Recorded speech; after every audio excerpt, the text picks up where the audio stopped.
Hello students, अभी हमने first video में द सदर्न प्लेटू चैप्टर नंबर 5 का फर्स्ट पैराग्राफ जो है एक्सप्लेन किया था और उसके 2 पार्ट्स जो हैं, मतलब जो प्लेटूस को 2 पार्ट में जो डिवाइड करती है वो जो नर्मदा रिवर है, तो 2 पार्ट्स हैं हमारे, the Deccan central highland in north and the Deccan प्लेटू in south. अब हम इनके बारे में डिटेल में पढ़ेंगे, एक्सप्लेन करेंगे। The central highland, the area which is toward the north of the Narmada river is called the central highland. वह क्षेत्र जो नर्मदा के नॉर्थ में है, नर्मदा रिवर के नॉर्थ में है, वह सेंट्रल हाईलैंड कहा जाता है। It is bounded by the Aravali ranges in north west and the Vindhya ranges in the south. यह है नॉर्थ वेस्ट में अरावली की पहाड़ियां हैं इसके, और साउथ में विंध्या की। The central highland includes 2 main plateaus. Central highlands के अंदर 2 मेन प्लेटूज इंक्लूड हैं जिनके नाम हैं Malwa in north west and Chota Nagpur plateau in north east. Okay, Chambal, Betwa and Son river join the river Ganga and Yamuna from south. ये जो तीनों नदियां हैं, चंबल, बेतवा, सोन जो हैं, ये रिवर जो नदियां हैं, reverse join the reverse Ganga. ये तीनों नदियां जो हैं वो गंगा को ज्वाइन करती हैं। And Yamuna from the south, और साउथ में यमुना के द्वारा। The Narmada and Tapti river begins in the Vindhya hills. Narmada और ताप्ती जो रिवर हैं वो विंध्या हिल से स्टार्ट होती हैं एंड फ्लो वेस्टवर्ड्स, और पश्चिम की तरफ बहती हैं। The Malwa प्लेटू has fine black soil which is good for growing wheat, cotton and oil seeds. जो मालवा प्लेटूज है वहाँ पर जो काली मिट्टी पाई जाती है, जो कि गेहूँ, कपास और तिलहन के लिए वो सबसे अच्छी होती है, उनकी पैदावार के लिए सबसे अच्छी होती है। The Chota Nagpur plateau is rich is mineral such as coal, iron, mica and manganese. ये छोटा नागपुर जो प्लेटूज है, यहाँ सबसे ज़्यादा खनिज पाए जाते हैं, coal, iron, mica and manganese. Okay बच्चों, अब हम बात करते हैं डेक्कन प्लेटू। अब तक हमने एक्सप्लेन किया था सेंट्रल हाईलैंड, जो कि नर्मदा रिवर ने 2 पार्ट्स में इनको डिवाइड किया है। Number 1 part central highland and number 2 part Deccan प्लेटू। The area which is toward the south of the Narmada river is called the Deccan प्लेटू। वह क्षेत्र जो नर्मदा रिवर के साउथ में है वह डेक्कन प्लेटू कहलाता है।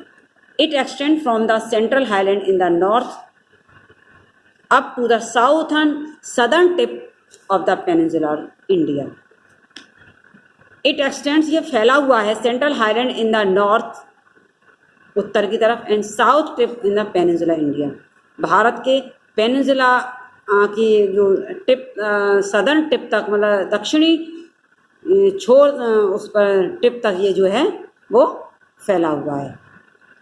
Animudai is the highest peak in this region, situated in Kerala.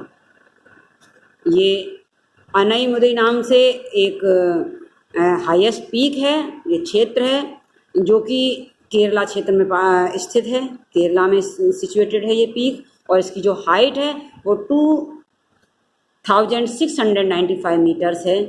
इसका जो मतलब समुद्र से इसकी अगर ऊंचाई हम काउंट करें तो।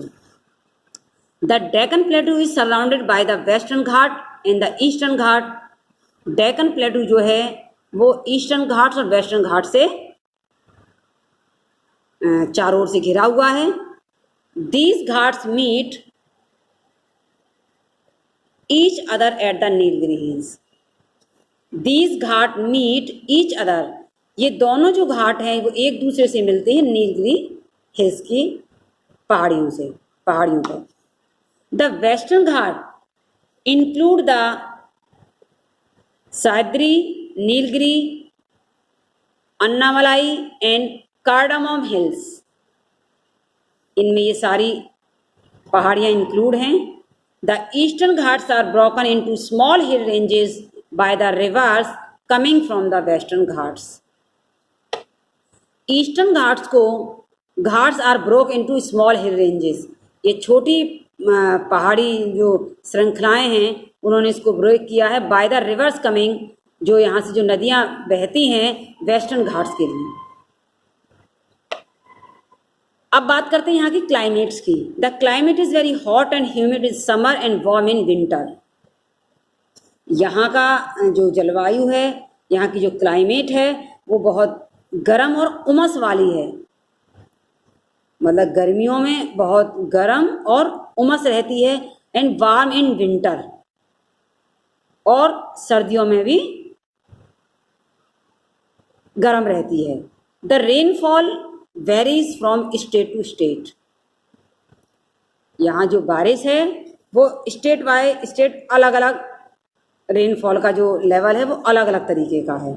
The seasonal south west monsoon winds brings rainfall from June to September, and the north east monsoon winds in during October and November. जो सीजनल साउथ वेस्ट जो मानसून है, मानसूनी जो हवाएं हैं साउथ वेस्ट में, वो बारिश को लेकर आती हैं जून से लेकर सितंबर तक, और नॉर्थ ईस्ट में जो हैं ये अक्टूबर से नवंबर के दौरान जो है मानसून जो आता है या मानसूनी हवाएं जो चलती हैं। The rivers of the plateau region. जो प्लेटू रीजन के अंदर जो नदियां हैं, अब हम उनके बारे में बात करते हैं। Several reverse drain the प्लेटू। बहुत सारी नदियाँ यहाँ पर बहती हैं इस प्लेटू रीजन में। River Godavari and it's tributaries drain in northern part. Godavari नदी और उसकी सहायक नदियाँ इस नदन पार्ट में फ्लो करती हैं यानी बहती हैं। Godavari is the longest river in the Deccan प्लेटू। Godavari नदी डेक्कन प्लेटू की सबसे लंबी नदी है। The river Krishna and its tributary drain the central part of the region, and the river Kaveri drain its southernmost part. River जो कृष्णा है और उसकी जो सहायक नदियां हैं ये इनका central part of the region, and the river Kaveri drain its southern most part. इनका जो है दक्षिण हिस्सा जो है वो इधर इस क्षेत्र में ये बहती हैं। The land is sloped from west to east. That's why most of the rivers originate in the Western Ghat and the flow eastward toward the Bay of Bengal. जो लैंड का जो स्लोप है वो वेस्ट टू ईस्ट है, जिसकी वजह से most of the नदियाँ, अधिकतर जो नदियाँ हैं वो ऑर्गेनेट होती हैं यानी बहती हैं, निकलती हैं वेस्टर्न घाट से, एंड फ्लो ईस्टवर्ड्स, और पूरब की साइड की तरफ वो बहती हैं toward the way of Bengal, Bengal की खाड़ी तक की तरफ। River Krishna, Godavari, Mahanadi, Kaveri and their tributaries flow from west to east. ये सभी नदियाँ वेस्ट से ईस्ट की तरफ फ्लो करती हैं into the way of Bengal. Bay of Bengal में river Narmada and river Tapti are only two rivers that flow into the Arabian sea. और ये केवल ये दो नदियां हैं जो अरेबियन सी में की तरफ बहती हैं। River Damodar drains the Chota Nagpur प्लेटू and joins river Hooghly. River Damodar जो है ड्रेन्स निकलती है छोटा नागपुर प्लेटू की तरफ, एंड जॉइन रिवर हुगली, और हुगली रिवर को ज्वाइन करती है।